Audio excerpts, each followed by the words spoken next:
I started out as a behavior therapist. So to be perfectly honest with you, it never even entered my mind that behavior therapy wouldn't work. So behavior therapy blew up. It was a disaster. And the reason is because in behavior therapy, the patient comes in, you evaluate them, you do a diagnosis of them and things like that. Then you say, okay, let's wait a week, and then next week we'll talk about and we'll see what we can do to be helpful. And then they come in and you say things like, I can see that the problem is this, and we could really work on this. And the minute you do that, it's, what? You're saying I'm the problem? At which point I was saying, no, I don't think you're the problem. I'm not saying you're the problem. Absolutely, you're not the problem. So that was problem one. Okay, so that didn't work out very well. Then I said, okay, I'm going to do an acceptance strategy where you're just kind and accepting and you're listening and all that kind of stuff. So I brought him back in again, or another group, and I started to do that. And the client says, you're not going to help me? I said, well, of course I'm going to help you. So that's when I realized that for this treatment to work at all, I was going to have to figure out a way to bring acceptance and change together, because those are the two fundamental treatments of the day. And that's when I realized that I didn't really know anything about acceptance. I knew a lot about change because I had a lot of training in behavior therapy, but I had no training in acceptance. I didn't have the faintest idea how to do that. And I knew that I couldn't do it myself. And if there's anything I know about therapy, is that you can't teach something you don't know how to do yourself. So that's when I had to go learn acceptance.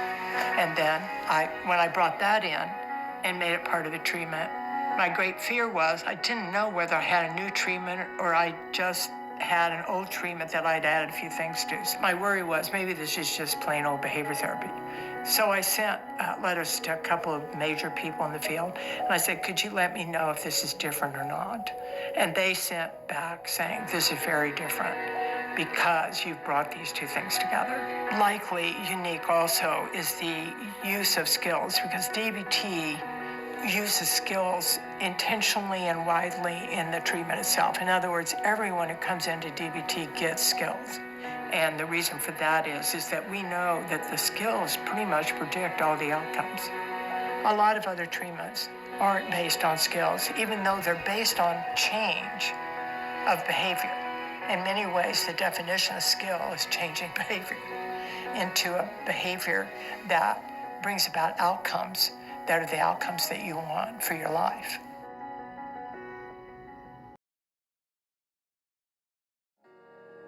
You are not hidden.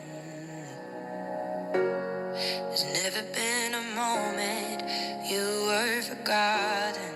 You are not hopeless. Though you have been broken, your innocence stolen. I hear you whisper underneath your breath. I hear your SOS, your SOS.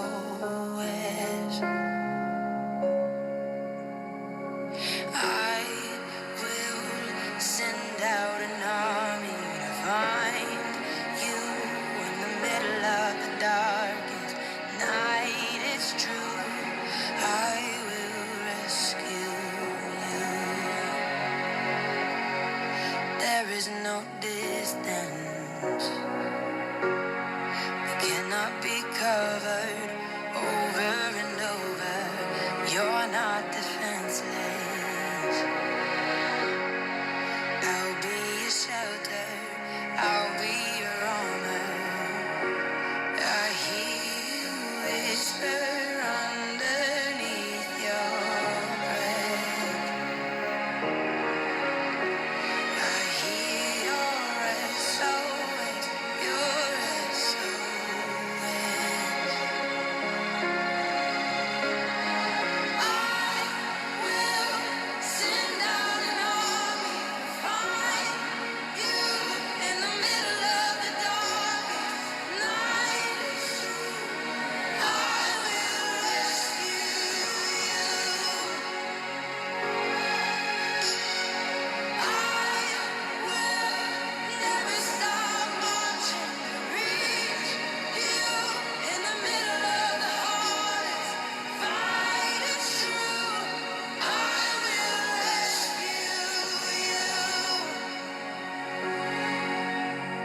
I hear the whisper under